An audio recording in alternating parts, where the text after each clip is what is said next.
I know in med school we're all taught, like, back in the day, gout used to be the disease of the rich, those who eat the rich food. So, can you tell us in practical terms for, the listeners, the women listening who think they might have gout, what they can do in terms of food? The issue with food really has to do more about the way our body processes the food that we eat. Traditionally, we think about things that are high in uric acid or like red meat or shellfish, then alcohol, so beer or liquor or wine. But when you eat in moderation, right? Let's say you don't really indulge in that kind of stuff and you still have gout, then what?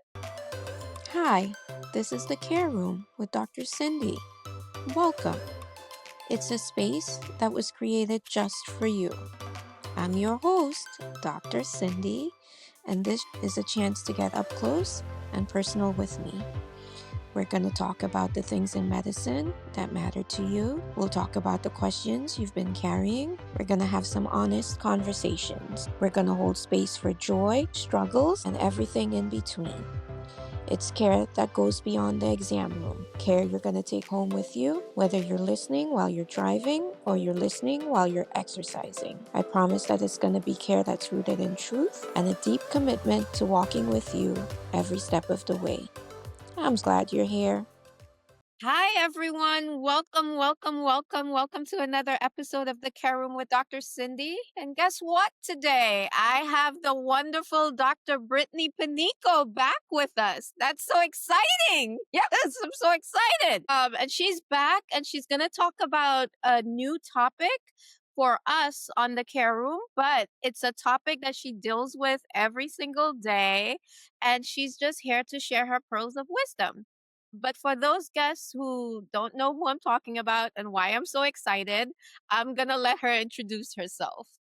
Well, thank you for having me back. I love being a repeat guest. So, I am Brittany Panico. I'm a board certified rheumatologist, also board certified in internal medicine, and recertifying my boards right now. So, I feel like I'm really like looking out for those, peculiar things that are board questions. But I treat all the full spectrum of rheumatologic conditions, which also includes gout and IgG4 related disease. There's some other rare things that we treat in our clinic as well. And I have practices. So my practice is Summit Rheumatology. I have practices in Arizona, Oklahoma, Washington, West Virginia, and our second location in Colorado. So we're a growing Yes. practice. Yes. Yeah. Yes. That's awesome. Oh my goodness. That's exciting. Yeah. Uh, And my team is wonderful. So if yeah. if anybody needs rheumatology, Dr. Brittany Panico. Absolutely. Absolutely. So, Dr. Panico, you're back, and we just have lots of questions about gout. I know that it's something that you see quite a bit. So, can you tell us more about all things gout? But let's start first with how does it present in women? You had mentioned that on the last episode, and we want to dig into that some more. So, how does it present in women? yeah. So gout is a condition where the uric acid in our body, we all have uric acid floating around in our bloodstream. And that uric acid, when the concentration is high enough, it starts to kind of clump together and make crystals. And those crystals are very sharp and like daggers. They create a lot of inflammation for our immune system. Our immune cells, our white blood cells, do not like uric acid crystals.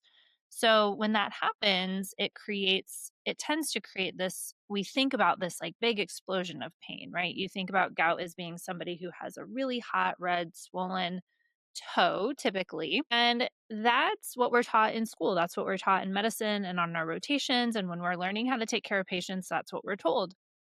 However, gout is a chronic systemic, meaning it can go anywhere in our body. It's a condition that causes inflammation in different ways. And we're realizing now it's linked to things like high blood pressure, it's linked to diabetes, so pre-diabetes and then accelerated involvement or likelihood of developing diabetes. It's linked to heart disease, heart Hmm. arrhythmias like atrial fibrillation. It's linked to chronic pain that you might not have like a really swollen joint, but you just have a lot of stiffness and pain. And This is not documented in science. However, I'm a very scientific person.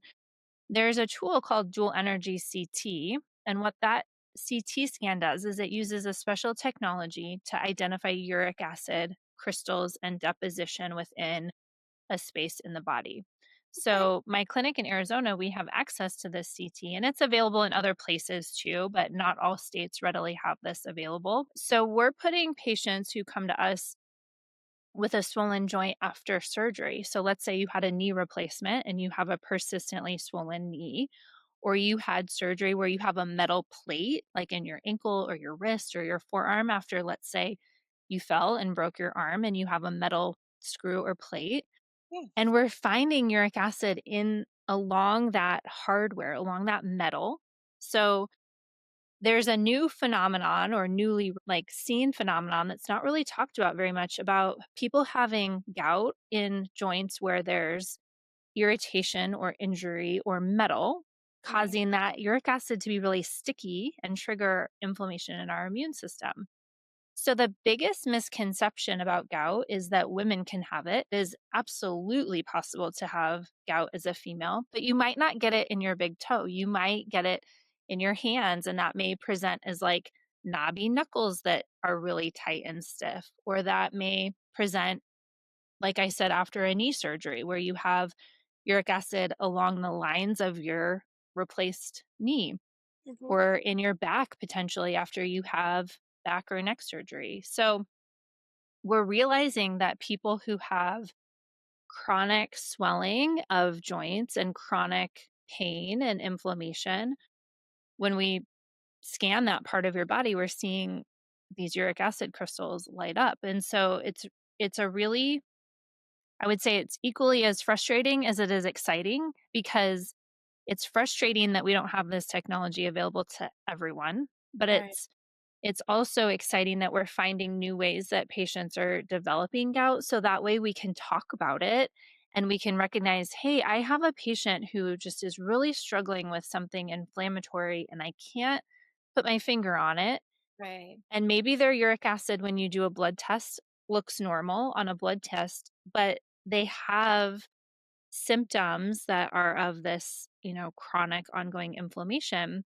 And a lot of those patients are being diagnosed with gout. So I love sharing about this and talking about this, because there's some reports, that are a little bit old, saying about 12 million people have gout in the US. And that number is higher than the amount of people who are diagnosed with rheumatoid arthritis. But Mm. in rheumatology, our biggest patient population that we see are patients with rheumatoid arthritis. I think most people understand what that term means. Oh, I need somebody to help me deal with inflammation.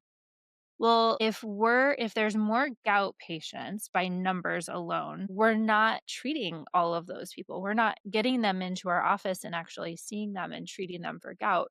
So I kind of made it my own personal mission to go out and find, you know, let's say even half of those 12 million people. But it's one of those things where it's like it's hiding in plain sight.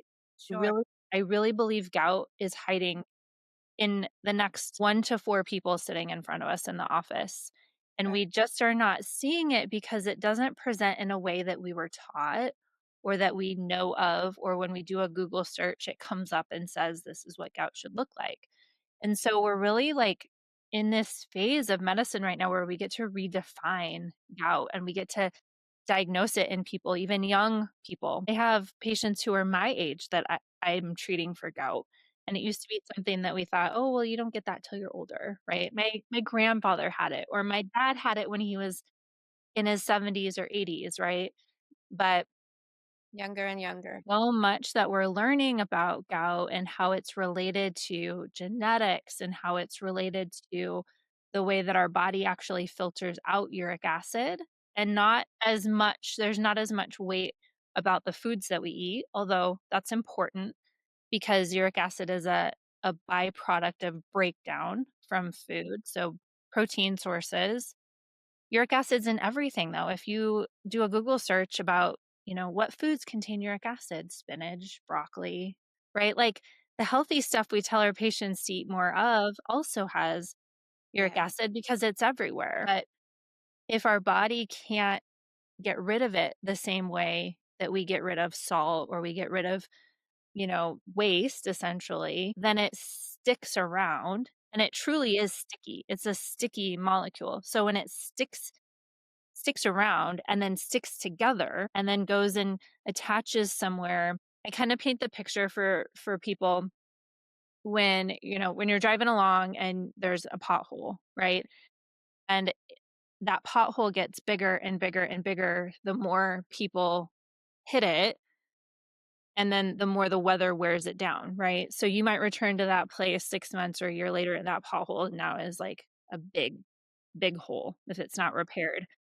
So all of the wear and tear on our body, all of that osteoarthritis where there's wearing in the grooves of our joints or where there's been an injury, even like a sprain or a break, right? Something is injured. Or let's say you had surgery. I'll go back to surgery. The natural healing process for surgery causes increased blood flow to that area to heal. So if you have blood pumping harder into a place, you're pumping uric acid harder into that place. And if that area is sticky, that uric acid's just going to hang around and sort of like fill in those potholes, so to speak. And then all of a sudden you have gout, but it might not manifest as this like really horrific swollen joint. It may just be this low kind of chronic, like laying down a little bit at a time until you get enough of it in your body where you don't feel good or where you start having high blood pressure that's hard to control or you don't have a good explanation for why you're pre-diabetic. Yeah, I mean, I could talk about this literally for hours and hours, but I think it's really, you know, it's so exciting to think about because it's something that's treatable. It is absolutely 100% treatable. But I will throw out a caveat there. It's treatable when we understand how our medications work. And it's treatable when we use the medications in a way that we adjust that uric acid level in our body to bring it down low enough that the gout stops sticking or stops causing inflammation. Because if we just treat it with a medicine and give you a dose, an arbitrary, we pick a dose, right? That's not designed for your blood concentration of uric acid. That's not specifically designed for you 100% of the time. So it's like adjusting blood pressure medicine or insulin, right? We have to measure your blood. We have to measure how you feel. We have to talk to you about what your symptoms are like and calibrate that dose to where you're feeling better. And so there's a lot of people out there treating gout and really trying. They're trying their best. But when we give half doses or we give patients a little bit and not enough, and we're not treating gout all the way, we're not really solving the problem. We're just sort of like putting a little bit of a blanket over it. And then patients get really frustrated because they don't feel better. And they're like, well, this medicine doesn't work, or I still have gout and it's not getting better.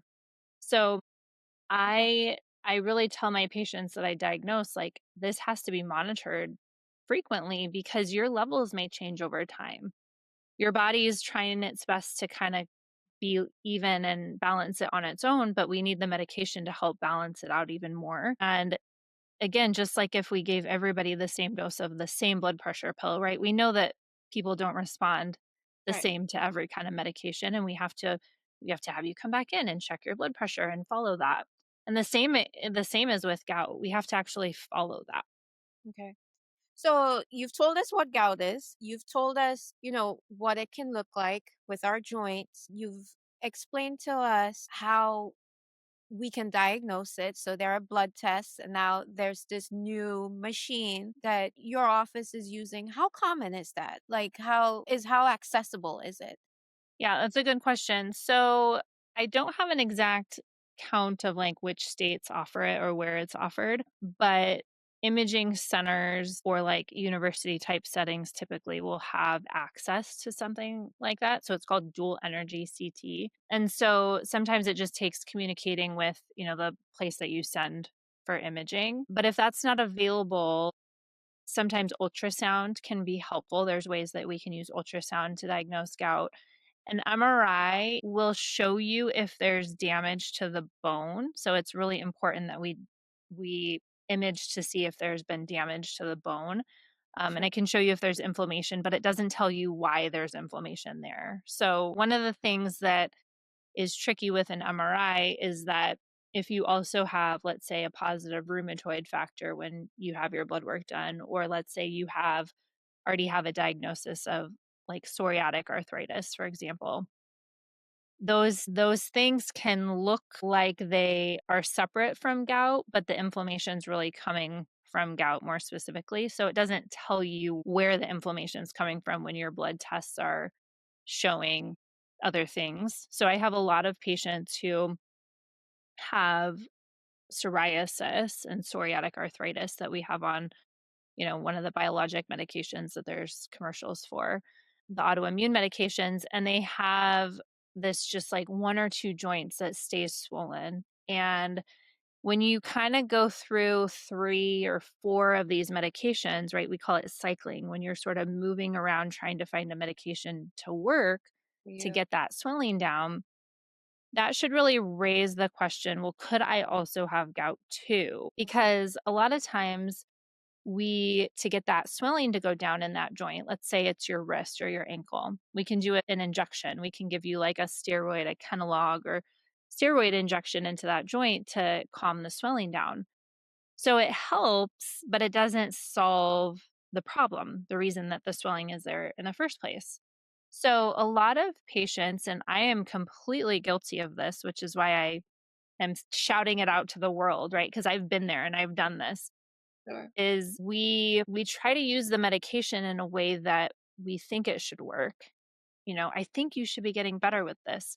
But we really need our patients to tell us, I don't know that this is helping here, or I don't know that this is really helping my body feel the way it seems like I should be feeling. And then we think about, okay, well, what am I missing? What other things might be happening inside that patient's body too to make me think about something else? And this is where gout gets really also frustrating, is because the uric acid levels we're taught, right, should be high for a diagnosis of gout. A lot of times, going back to women, they're normal. They do not look abnormal. They don't look, like a red flag on the blood work report. So when you're kind of checking this and it's like, well, your test is normal, but that's not what is happening inside the body to be reflective of, a blood test. And so it just gets we're sort of in this like cycle, right? Of like, well, I'm treating something and I Right. have something else that's swollen and I need to be open to thinking that it might be other things too. Right. Right. So, Dr. Panico, you mentioned the uric acid levels. It varies, right? In our system, and when we're treating, we try to target that. So, can you tell us what things or what foods? I know in med school we're all taught, like, back in the day, gout used to be the disease of the rich, those who, eat the rich foods. So, can you tell us in practical terms for, the listeners, the women listening who think they might have gout, what they can do in terms of foods before we start talking about like treating? What makes those uric acid levels really high? Yeah. So the issue with food really has to do more about the way our body processes the food that we eat. So traditionally we think about things that are high in uric acid or like red meat or shellfish, like seafood, not all white fish, but like shellfish, like lobster, shrimp, things like that. And then alcohol, so beer or liquor or wine, those tend to be sort of again, the way we're taught, avoid these things, right? If you want to feel better, if you want your gout to stop, avoid those things. But when you eat in moderation, right? Let's say you don't really indulge in that kind of stuff and you still have gout, then what? Right? I have patients who are vegetarian or vegan and still have gout. Right. So a lot of it is the change in concentration when we eat. So, thinking about diabetes and how our blood sugar increases really soon after we eat, and then our body uses insulin to bring that sugar level back down again. So if you have a high concentration of uric acid from anything, it could be you had one glass of wine or one beer, or it doesn't really matter what it is, and your uric acid level goes above 6, it starts getting sticky and making those crystals. And so if it's 6 for an hour, that's still a long enough time to trigger uric acid to deposit in the joints. It's really not so much about food as it is about how our body processes uric acid. And so we talk about things like tart cherry juice or tart cherry pills, right? Supplements, or things that can like alkalize our blood if you want to get into like acid and base balance. But it's not so much that those things solve the problem. They just make it a little bit harder to achieve that threshold. And so as we're kind of going through like why would we have gout in the first place, sometimes it has to do with our kidney function. So if you already have some kidney disease and your kidneys are already a little bit sluggish, your body's going to have a harder time getting rid of uric acid out of your kidneys. But if you're somebody who doesn't have any kidney issues, it has to do with the way that the transport system in our kidneys are called urate transporters, how those transporters get rid of uric acid. So if your transporters can't release it or you don't have as many, then the uric acid just stays around in your body. So no matter what you eat, it will just always still be in there. So that's kind of where things get tricky when we really like make it about food, is because some people come in and they say, I'm doing all the things. I'm not indulging in red meat. I really don't drink alcohol. I try to exercise. I try to be healthy, and I still have pain. I still have flares. I still have gout. And so that's part of the reason that when we think about making it about food, when somebody says, "Well, I don't really do that." In our minds, it's really easy to be like, "Well, then you don't have gout." Because if you're not doing those things, then you probably don't have that diagnosis that those foods Right. cause. So there's like Right. a reverse relationship with healthcare professionals, Right. because we can kind of talk ourselves out of giving a diagnosis of gout if somebody says, I'm a vegetarian and I don't drink alcohol. So then why would I have gout? Well, maybe you don't have gout. Maybe the inflammation is coming from some other reason. Yep. So that's why I really don't like to make so much of an association with food, because a lot of times it's just the way that our body processes that material, that uric acid. And it's not so much about the types of food that we eat. Although being healthy, right, eating whole foods that you recognize is important for your overall health. We still don't want to discourage healthy eating because you're so afraid that there's going to be uric acid from those things. Sure. So let's talk about treatment now. So those high acid levels, uric acid levels. So in our toolbox as a primary care doctor, if I know they have it, they're not in an acute flare, make sure they're on their allopurinol. For their flares, we start with the prednisone and then. So what do you recommend as a rheumatologist? So things like allopurinol or febuxostat, which is Uloric, is the other name for that medication, those will lower uric acid levels in the blood. So those are sort of your insulin for gout. That's what's actually going to bring down your blood level of uric acid. There's another medicine called probenecid that does that a little bit, but we don't really use a lot of it because it's hard on the kidneys and it doesn't mesh well with other medications like cardiac medications. So not a lot of us use that medication, but it's available to us if we can't use those other two. So the first like foundation is to get that uric acid level low, and the textbooks tell us less than 6. But oftentimes, if we're between 4 and 5, is actually going to be better for our bodies and less inflammation than closer to 5 to 6, because again, it's that threshold. If you go above 6, gout is Right. still going to hang around. If you're below 6, then it's going to get out of our body better. And so I target uric acid level in my patients.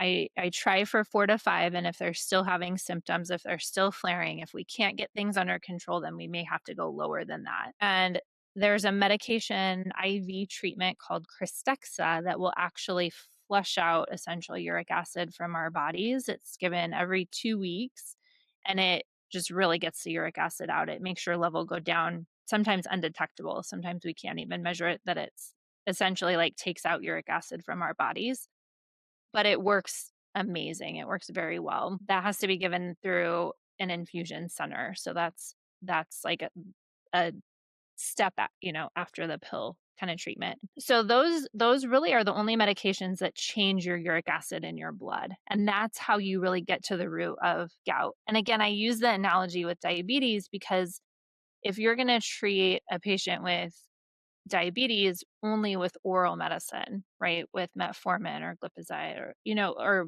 the oral stuff, you're only going to expect a small little budge in comparison. Whereas if you need them to have insulin, you got to give them more insulin, right? And so those medications are the only way that we can lower our uric acid. Then there's things like indomethacin or meloxicam or ibuprofen or Aleve. We call those NSAIDs. Those will decrease inflammation that the gout triggers, the swelling and inflammation, but they don't actually solve anything. And they can be kind of hard on your stomach and they can be kind of hard on your kidneys. And some patients, if you're on a blood thinner or something, some other medication, you can't really have those. So there's a limited role for those tablets. Then there's a medication called colchicine that helps with inflammation also, that is a little bit gentler on the body than like ibuprofen or indomethacin. But again, that one only lowers inflammation. It doesn't actually solve the gout problem. So you need, the way I talk to my patients about treatment is there's what we call an acute phase. You're in pain, you're struggling to walk, you can't do the things you need to do because you're in so much pain. We treat that with those things or even steroids. Then there's the long-term management of gout, and that's with the allopurinol, the febuxostat, or even Krystexxa. So gout is like 2 phases of treatment: the inflammation and then the ongoing, like, how do I get rid of gout, essentially. Steroids are great for the short term, and in rheumatology, we're really trying to get away from using a lot of steroids just because of the long-term consequences that happen when we give lots of steroids. So I'm not as like liberal about, here everybody gets their prednisone, but it works to calm the inflammation It down. works for us Yeah. PCPs when they come Yeah. in with that pain and, Yeah. Yeah. you gotta help me. You gotta I help. know. I know. It does. And I think too, like, when you recognize, like, okay, I'm doing this over and over for you, right? That's also a signal of, like, again, you're sort of patching the hole with duct tape, right? But it's not gonna actually repair the problem. And so I think, when you're trying to get the gout under control or the symptoms under control, and that's where, looking at the uric acid level and saying, okay, am I low enough that I can actually stop the flares from happening? And oftentimes if you do a blood test when a patient's having a flare, so they come in and they're really swollen and in a lot of pain, their uric acid level in their blood can be what we consider like falsely low because the uric acid is all stuck in that flare. So there's a bigger accumulation in that part of the body where it's flaring and not as much like going around in the blood. So it gets a little tricky to like make your treatment decisions based on that one blood test when a patient's flaring. So sometimes you need, like, if you get a uric acid and it's normal and the patient's still really struggling, you might have to check it again like a month or so later when they're feeling a little bit better to really know kind of what their level is really reflective of. So, yeah, Yeah, there's a lot of moving parts with gout. absolutely. Absolutely. So when do you recommend that we refer to you guys? And by we, I mean family docs. Yeah, yeah. So if you're anywhere near any of my practices, we will see a patient Okay. anytime. But I think traditionally rheumatologists, and this is something that I find, in the community, the more people I'm talking to, we run into really, it's an access issue, right? How do we get patients with gout in to see specialists? And part of it is networking with who you refer to, right? Kind of knowing who your go to rheumatologists are. And if they like treating gout and will take them anytime, by all means, send them. If they require a certain, number of flares or a certain severity of gout, right? Like, I really need the blood test to be abnormal. I need you to have tried a little bit of things first. Yes. Sometimes it's just that communication of like, "Hey doc, I'm really struggling to get this patient under control. Can you help me out?" And then I think too, just even using Google, a quick Google search of like who treats gout in my area, because a lot of times we'll list those things on our website, and those are the things that we're sort of looking for, referrals for the types of patients. But I think really the best kind of old school mentality of just like, I want to send you high quality referrals, and I want to know, when would you like to see these types of patients? What can I do to sort of prep them for you? I mean, it is a lot of work, Yeah. I know. But if Yeah. you're coming into periods where you're not really getting your patients access or getting them in, then it may just be, what do you require of me to do before my patient would be able to see you? I wish there was an easier way. No, I know, 'cause, it's rampant. I mean, they struggle and they're in a lot of pain, and those are the patients that keep you up at night, because Yeah. you're thinking, "How what else can I do? How else can I get them comfortable?" Yeah. So, absolutely, absolutely. Yeah. So, one And last question. if you're primary care and really don't have access to a rheumatologist, or let's say you get a lot of pushback and you try to send patients and you're just really not getting anywhere, you can find me on social media. We'll give, my information at the end. And Yes. I can help navigate that. There's certain tools that we have access to that can kind of help us find what we consider like gout specialists, or people who, really bring in a lot of gout patients. And so again, there's kind of some tips. And then also the IV medication that I mentioned, Krystexxa, you can be a primary care doctor and prescribe it. So if you have patients in your clinic where you're just like, I don't have a rheumatologist, I don't have access to a rheumatologist, I don't get good feedback, I can't get a patient in, or it takes 6 months, or it takes, a long time, you can contact the company and they'll send somebody out to talk to you about the medication and ways that you can learn how to use it. So it Okay. is not restricted specifically to rheumatologists. Got In certain states, there are primary care doctors that prescribe it. So, if you're like, I have some patients who I really want to get under better control and I want to be able to offer this to them. Again, I can be a resource to help connect, but the drug company, Krystexxa, they have resources even for primary care to be able to use it. Okay. Absolutely. And one more question, in terms of the meds, because colchicine, it interacts with a lot of medications, Mhm. especially like patients, their cardiac meds and all of Yeah. that. Yeah. It's one of the ones that, we learn about in med school, but in actual practice, it's very rare that I use it. And just wondering your thoughts on that. Yeah. Yeah. So I use it as a very short-term solution. So I'm not planning on having a patient be on it very long. So when we think about interactions, especially with like cholesterol medicines, for example, when, the pharmacist calls you and said, "Do you know this is going to interact with their atorvastatin or their Lipitor?" Part of my answer is I'm only going to use it for just a short time to get their inflammation under control. So the likelihood of an ongoing side effect is going to be less if you're just using it for a short period of time. And also it's dose dependent. So the traditional way that we're taught to give colchicine is 2 tablets at the same time, and then about an hour, between an hour and 3 hours later, give another dose. So we're giving essentially like a triple dose within a short period of time. And that causes, I don't know a single person who does not have a bad experience from that dose. So I was like, to the heck with this. I'm tired of giving everybody diarrhea and getting all these calls from the pharmacy. So I give patients 1 tablet a day to start with. And then if they're flaring, I give them enough to take a second tablet, later in the day. So not squishing the doses together too close. And then tell them when you feel better, you can stop it. So I've kind of modified the way that I prescribe colchicine, and I find it to be less interactive with things because I'm not giving that like punch dose right away. I still get some calls from pharmacy. So sometimes there still is that, did you know? And sometimes you have to decrease the dose to half a dose if their kidney function is a little bit low. So if patients have chronic kidney disease, you might have to modify that based on their kidney numbers. But if you do sort of a lower dose over, a few more days instead of just like one day is all you get, but I'm going to really punch you with it, that tends to cause less side effects. I would say majority of patients do okay with that.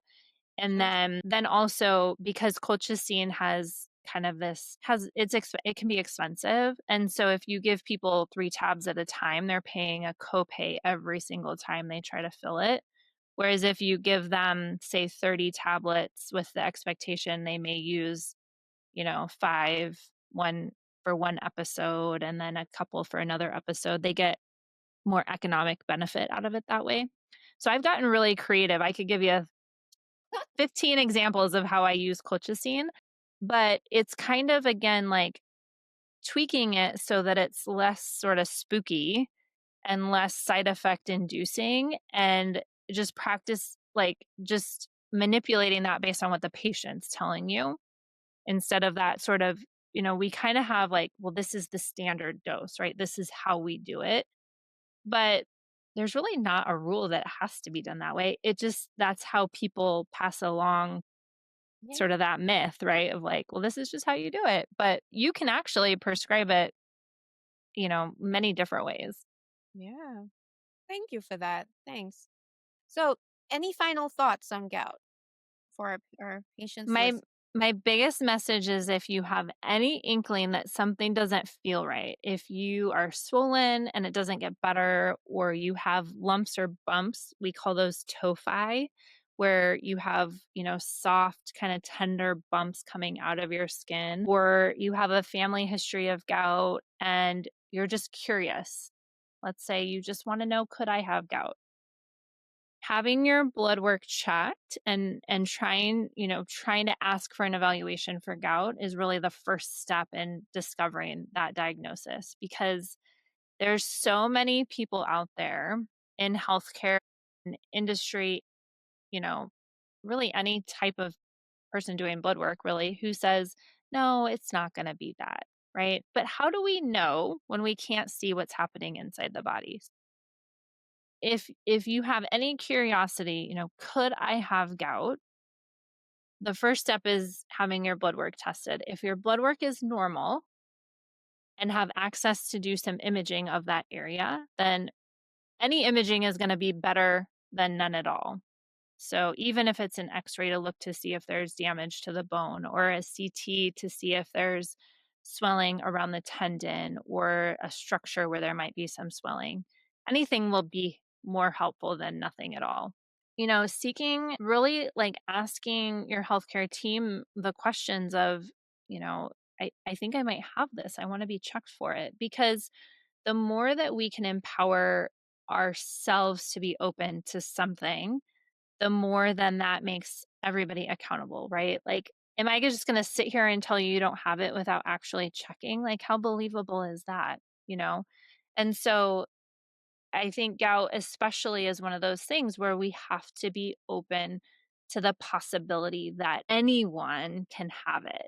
And it's really erasing that misconception that it's not going to happen to me because I'm young, or it's not going to happen to me because I'm a I don't lady. eat red meat, right? Or it's not going to happen to me because I don't drink alcohol. Gout can happen to anyone in the adult spectrum. I don't treat children, so I can't say anything about kids, but in the adult spectrum, gout can happen. And you don't have to necessarily have a parent with gout, but if you do, that really increases your risk. Sure. And so just be curious. And also the shame about it, right? I think there's this idea of like gout is this bad thing and means I'm doing something bad. It's not about that at all. It's just like if you slip off a curb and sprain your ankle, could it have been prevented? Maybe, but it happened and we can't really take it back once it happens. So let's move forward and try to heal instead of ignore it and make the issue worse, right? The more we ignore gout, the more blood pressure issues we're going to have, the more kidney issues we're going to have, the more blood sugar and diabetes issues we're going to have, the more chronic pain and depression and anxiety and Absolutely. hopelessness, right? All of those things lead into one another when we ignore the thing. And if we ignore gout for too long, we're not taking good care of our bodies in that way. And it's treatable. And if your treatment isn't working, ask, what else is there? What else could we do? Why might this not be working? Sure. Are you doing any studies? Are you involved in any? It sounds That's like a great question. I would love to. I'm actually collecting, I'm collecting a lot of images. So like I said, I have access to do the CT scan. So I'm collecting a lot of images and hopefully gonna, announce it to the world somehow. I've got some projects going on. So if this resonates, like please, please, please connect with me over any of the social platforms. And I'll be announcing that hopefully soon. But yeah, I really like so deeply in my heart want people to know that gout is not bad and that there's treatment out there for it. And really anyone has the potential to be able to treat patients with gout. We don't have to just, be of the mindset, go to the ER for this or somebody else is going to take care of it. Because if we break down how simple it can be to actually get that inflammation under control, then I think more people would be open to treating it. So stay tuned. I will. I'll be back once it's all out too. Oh, this was so good. Thank you, thank you, thank you, Dr. Panico. Thanks for Yes. the Thank care. you for letting me talk about gout. I think it's an important topic, especially for our patients, our listeners, especially women. Who knew? Who I know. knew that in 2025 we would be saying that gout for women? Like you said, in med school, we're taught men, men, Yeah. men. Yeah. Yeah. So this is awesome. This is awesome. Thank you so much. Thank you. So, Thank you. guys, yeah. Before you go, Dr. Panico, can you tell us how we can find you one more time on your socials? Yes. So I am at Dr. Brittany Panico, my name, BrittanyPanico. So that's my Instagram, Facebook. I'm on LinkedIn. And then at TikTok, I'm on at Rheum, RHEUM. Perfect. Thank you. There you have it, guys. Go check her out. Until next time, when we have another awesome doc with us, take care. Thank Bye. you. Thanks for spending time in the care room today with Dr. Cindy. If you liked what you heard, please subscribe, share this podcast. I'm also on Facebook and Instagram. You can follow me there. Remember, you're not alone in this. There are doctors who do care. The information in this podcast is for educational and informational purposes only. It is not a substitute for professional medical advice, treatment, or diagnosis. Always, always consult your personalized healthcare provider for medical guidance.